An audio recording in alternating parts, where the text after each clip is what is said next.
Hi guys, Sarah here, and today I'm going to actually be talking about betcover's new album, Courage. And yeah, kind of just making this series because I feel like I don't listen to new albums that often anymore, and I feel like if I make it a series, then I have to listen to more albums. And honestly, ideally, I kind of want to listen to a new album a day. I want to try and do that if I can. It's gonna be a lot, but like, there's so many like interesting and just good albums that I know I haven't listened to, and I really want to get the chance to do that. And I feel like on my own, I'm gonna be like procrastinating and just being like, oh, I'll do it later, and then just like not doing it like at all. So like, I feel like this series would actually help a lot with that and actually get me to discover more good music, because my playlist is looking a little dry. The last song I think I added to it was maybe like a week ago or two. Like, I don't listen to a lot of new music. Honestly, probably since the start of May, I haven't listened to a complete new album. I usually just turn off an album like halfway through. So I feel like doing this series will definitely help me to commit to listening to an entire album and not just be like, okay, I like these songs, it's time to go a different album. So yeah, that's basically why I'm making this series. But anyways, shit. Holy shit, it's so hot out here, bro. There's been like such a massive heat wave like the past couple days. It's actually been fucking insane, but I'm just glad it's not raining anymore. Anyways, on to betcover's new album, Courage. Basically, this is not going to be like an in-depth review or anything like that. Like, if you're looking for like actual like intelligent like conversations regarding music, like, no.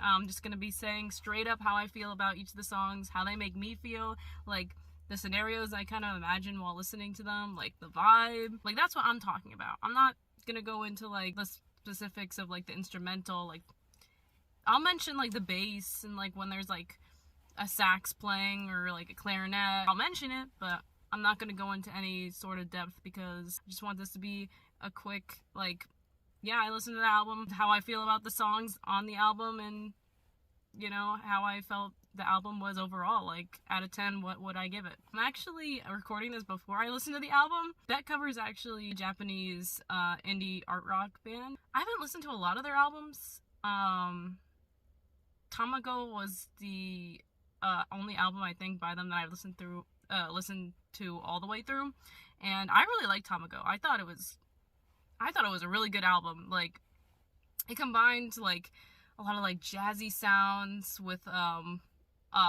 kind of like hardcore punk sounds, and then they also had like some experimental tracks in there, and then some like ballads, like slower songs and shit.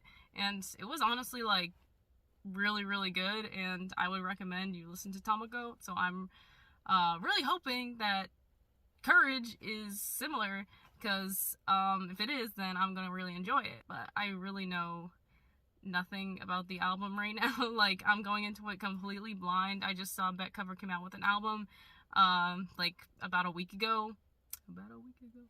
Okay.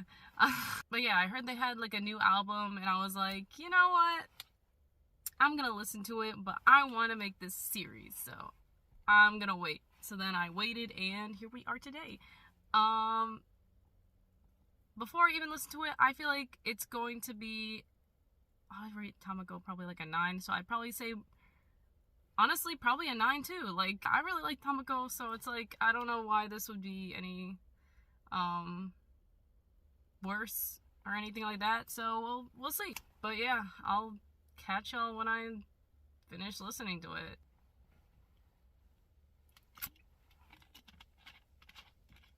Alright.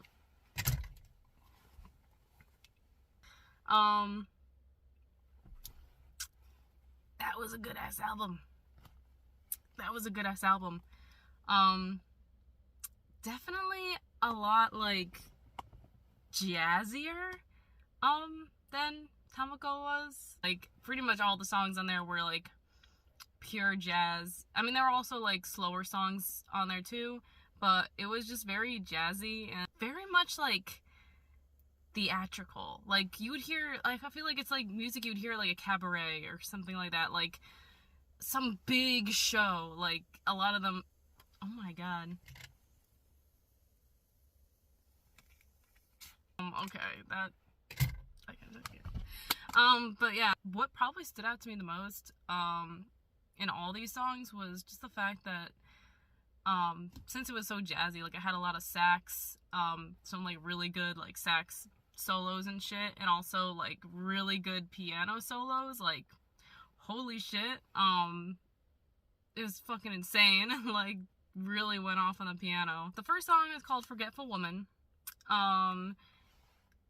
It starts off with, like, a really, like, infectious beat, like, it's like a lot of, like, reverbed guitar, which I liked. Specifically, the song made me feel like I was sitting at, like, a speakeasy with, like, my wine and, like, a tuxedo or, like, a silk dress, like, dressed, like, hella fancy with, like, all these other really fancily dressed people around me. And I feel like I'd be, like, sitting there while, like, the song's playing in, like, the background. Like, betcover's on a huge ass stage playing this, like, hella jazzy song, and I'm, like, sitting there in my head about how I'm about to, like, fucking assassinate the dude I was hired to assassinate. Like, that's kind of the vibes that the song gives me. And yeah, I really liked it. Again, if I could, like, imagine a scenario while listening to a song, where, especially, like, if I don't understand the lyrics, because the entire songs, like, all the songs are pretty much in, like, entirely Japanese, so I don't know what they're saying. I'll definitely, like, look up the lyrics after this review and, like, look over them more probably when I do a re-listen.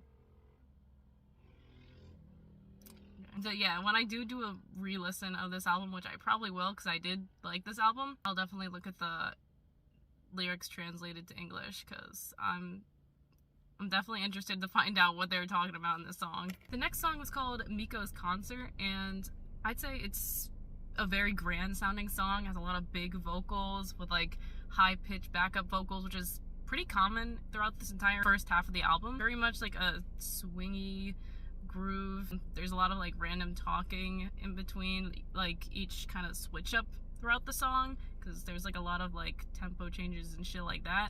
The song didn't really make me think of anything specific, but it did have, like, a really grand, like, build up to, like, the end of the song, and it kind of shows you how crazy this album can get with, like, the instrumentals. Like, it's really good. So good that, like, again, I couldn't even think of a scenario in my head. Like, I was honestly just sitting there in awe of all the instruments kind of, like, just coming together so great to make this good ass song. Like, next song is called Gogo Steam, which this one, again, also goes kind of fucking crazy, especially in the beginning with, like, the horns. Like, yeah, like, it sounds almost kind of messy, but you could tell it's done purposefully, so it's like, I get it. Like, a lot of lower vocals in this song, and I really like it, especially, like, at the end of the song. Like, the song ends really suddenly also, which I was kind of like, oh, okay, this is kind of different. But yeah, his voice, I think his name's Judo? Yeah, like, his voice gives me, like, vampire in, like, this big ass castle, like, serenading you before he goes and, like, sucks your blood. Like, those were the vibes his voice gave off by the end of the song, and I liked it. I liked it a lot. I also really liked the random, like, hey, like, in the middle of the song, and just kind of, like, the random noises he'd make. I thought it was pretty fun. Honestly, Gogo Steam, I think, would have to be my favorite from the entire album. Like, I'm hesitating on saying that because there's another song coming up that I really like also, but this one was just really fun and different, and compared to all the other songs in the album, like, it really stuck out to me. Also, did I mention how short this album is? Like, there's only 7 songs, and I'm pretty sure the runtime was, like, 30 minutes, so, again, it was a short-ass fucking album.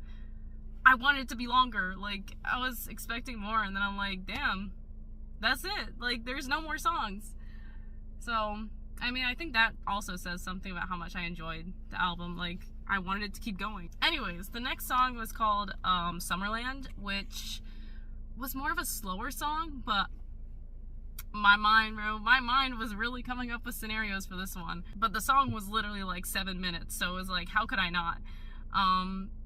Definitely wasn't as into the slower songs in this album, which there are a couple, which I was kind of like, I could appreciate them, but they're not songs I would have on repeat unless I was like in my feelings, or, you know, I again thought of a scenario where I'm like, okay, this song's hitting right now.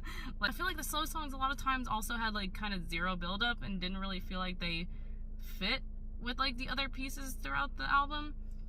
I'm just kind of reflecting on that now, so maybe that'll change my rating a little bit. Because now that I'm thinking about it, there was really like zero build-up to this song. It was just kind of out of nowhere. But again, like, good-ass song. Sounds good. Just wouldn't be adding it to my playlist. Like, the song is really solemn, and it gives you like this feeling as if you've been like cheated on, possibly, and like your heart is now like broken, so all you could do is kind of look out the window and you're reminiscing about all of the romantic times you and your partner shared together, and then you cry, but like really fucking dramatically. Like, you're looking out the window and like a singular tear goes down your cheek as you envision your partner spending all that time you and them spent together with someone else. And it's like very much dramatic, but like very like solemn. And there's like these ambient horns, but then that also like leads back into his solemn singing again. But then the song like starts picking up, and I'm like, okay, this is going somewhere. But like when you're still feeling like those lonely feelings of, you know, being without your partner, but then you also start to feel like bitter. Like, you know, you start feeling bitter towards your partner, since obviously they cheated on you, and you start feeling bitter towards the person they cheated on you with. And yeah, it just kind of built up, and it kind of gave me the feelings as if like, oh, like this is kind of like the bitterness that comes after being like, you know, broken up with or cheated on. And then the song ends on another like slow note, and then it actually kind of like fades into the next song, which is called Wild Monkeys. The song begins with him like speaking over like a piano melody, and then like slowly transitions to like the drums being added, but then all of a sudden it like bursts into this like, again, crazy ass like theatrical song, kind of similar to the songs in the beginning half of the album. But since it felt like it kind of led in from the last song, I kind of just kept up with the story going in my head. So I'm like envisioning that this is him possibly talking to his past love, or if we want to get like really dramatic, maybe this is him like kind of having like a conversation with the person his love cheated on him with, and he's kind of like expressing his like really, again, bitter and like also very like upset feelings towards them. And that's kind of what I was getting from the song, since it does go from like this light sound in the beginning of the song and then gets heavier as the song goes on, and then it kind of goes into this like sneaky sounding jazz beat, almost as if he like maybe wants to do something to like sabotage their relationship, so then you know, he could kind of feel better about everything that happened. But then as the song goes on, it like continues to stay jazzy, but it gets more like slurred together and smooth. It comes out to be like a very like carefree beat, almost as if like he got over like his bitter feelings he was holding towards them, you know, like won the I don't give a fuck war. Like, that's what it was giving. It was like, okay, things are all right now. And then the song kind of starts ending, and it sounds a lot like the beginning, like him talking over this really light piano melody, but then it ends so beautifully. Like, you guys gotta listen to this. Like, it sounds so good. Like,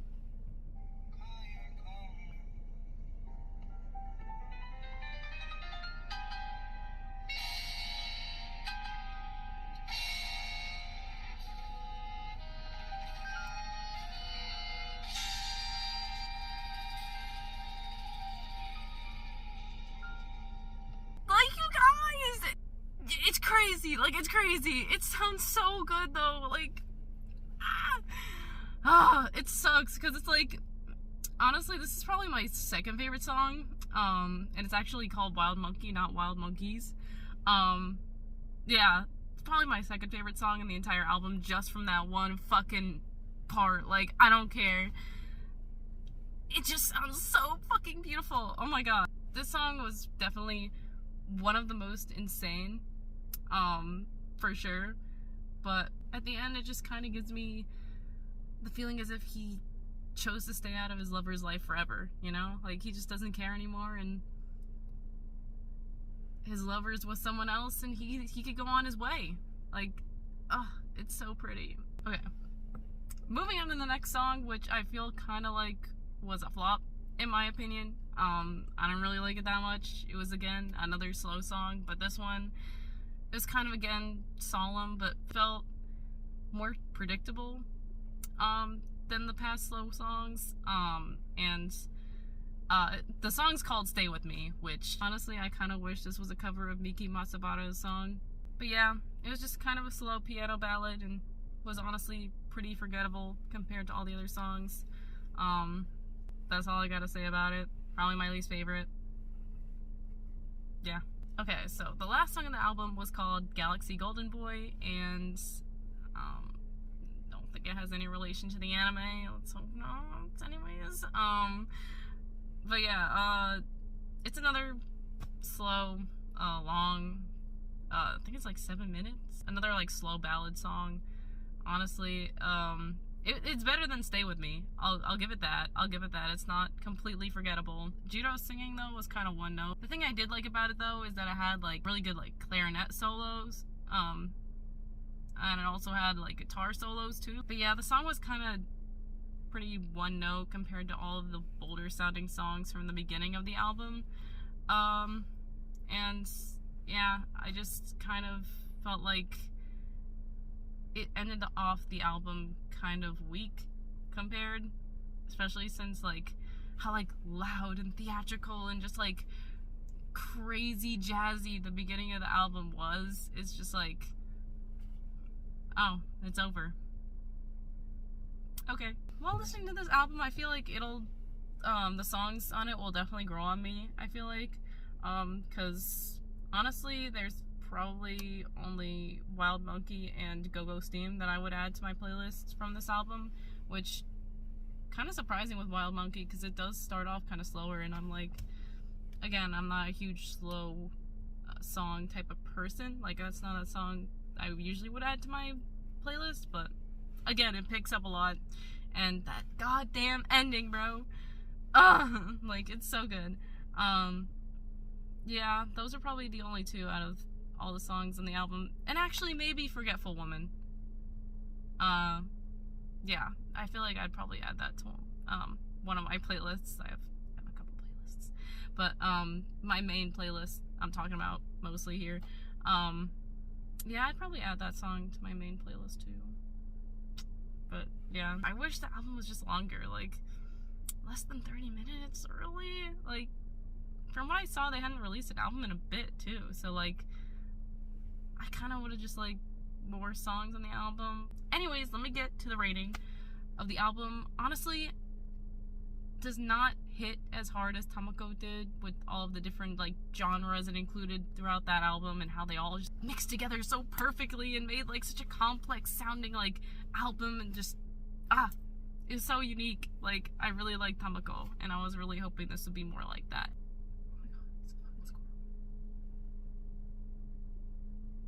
Wait. Oh god, that's a car coming. Okay, the car parked. The car parked, we're good. What was I talking about? Okay, like I was saying, this album in its entirety was very jazzy, and I was surprised by that. Was not expecting it, but I appreciate it. So yeah, I'd give the album probably an 8 out of 10. Or maybe like a 7.8. Actually, nah, I feel like an 8 is well deserved, because it is a really well crafted album. It's just, again, maybe not my preferred sound. But yeah, good album. I recommend you listen to it. I liked it a lot. Very good.